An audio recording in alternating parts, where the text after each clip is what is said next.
அன்பிற்குரிய தம்பிகளே, தங்கைகளே, உங்கள் அனைவருக்கும் எனது அன்பான வணக்கம்.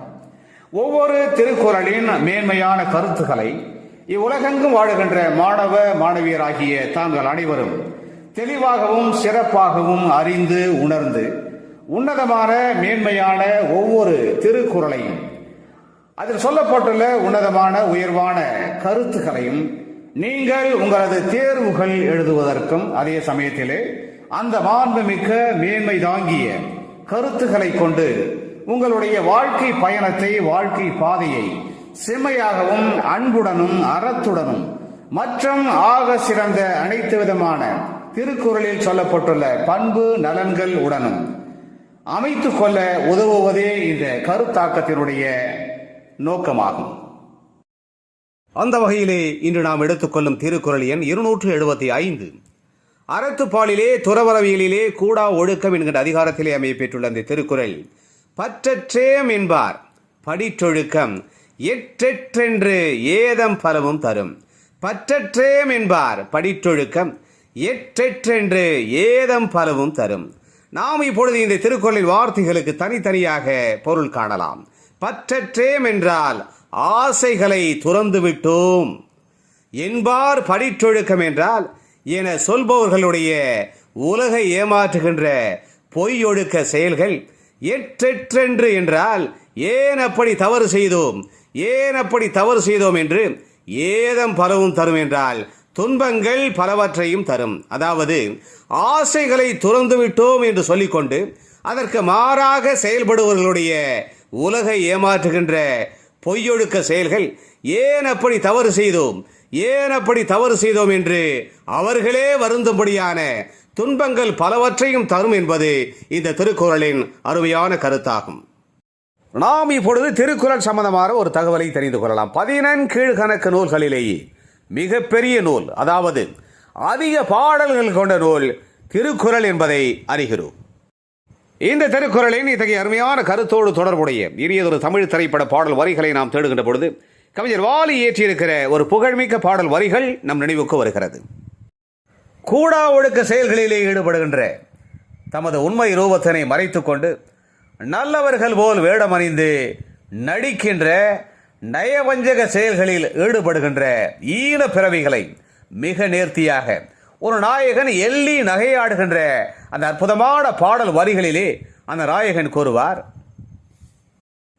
ஏமாற்றுக்காரனே, உன்னை பார்த்து உனது நரித்தனமான நயவஞ்சக செயல்களை பார்த்து இந்த உலகில் வாழுகின்ற அனைத்து உயிரினங்களும் ஏளனமாக சிரிக்கிறது என்பதையும், உனது கள்ளத்தனமான திருட்டுத்தனமான செயல்களை பார்த்து உனது நிழல் கூட வெறுக்கின்றது என்பதையும் நீ உணர வேண்டும். மனிதர் என்ற போர்வையில் வாழ்கின்ற சூழ்ச்சிக்கார மிருகமான நரியை போன்றவனே இனிமையாக பாடுகின்ற பறவைகள், பாய்ந்து நேருக்கு நேராக தாக்க வருகின்ற மிருகங்கள், இவைகளுக்கெல்லாம் பகுத்து உணர்கின்ற பகுத்தறிவு இல்லாவிட்டாலும் அவைகளிடம் நேர்மை குணம் இருப்பதையும், அவைகள் சூழ்ச்சிகள் செய்து ஈன பிழைப்பது இல்லை என்பதையும் உணர்ந்து மனித தன்மையுடன் நீ நடந்து சக உயிரினங்களுக்கு துன்பங்களை கொடுக்காமல் வாழ்ந்து உனது வாழ்க்கை பயணத்தை முடிப்பாயாக. இல்லாவிட்டால் உனது நிழல் கூட உன்னை பார்த்து ஏளனமாக சிரிக்கின்ற இழி நிலையை நீ இறுதியில் அடைய வேண்டி இருக்கும் என்று அந்த நாயகன் அந்த ஈன பிறவிக்கு எச்சரிக்கை செய்கின்ற அந்த உன்னதமான பாடல் வரிகள் இடம்பெற்ற திரைப்படம் 1969 வெளிவந்த அடிமை பெண். வாலியின் அற்புதமான வரிகளுக்கு KV மகாதேவன் இசையமைக்க TM சௌந்தரராஜன் மிக கம்பீரமாக பாடுகின்ற அந்த சிறப்புமிக்க பாடல் வரிகள் இதோ என் குரலில் உங்களுக்காக. உன்னை பார்த்து இந்த உலகம் சிரிக்கிறது, உன்னை பார்த்து இந்த உலகம் சிரிக்கிறது, உன் செயலை பார்த்து உன் நிழலும் வெறுக்கிறது, உன் செயலை பார்த்து உன் நிழலும் வெறுக்கிறது, உன்னை பார்த்து இந்த உலகம் சிரிக்கிறது. பாடும் பறவை பாயும் மிருகம் இவைகளுக்கெல்லாம் பகுத்தறிவில்லை.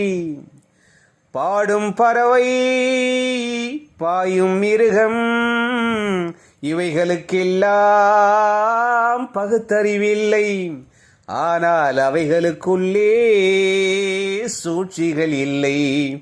ஆனால் அவைகளுக்குள்ளே சூழ்ச்சிகள் இல்லை.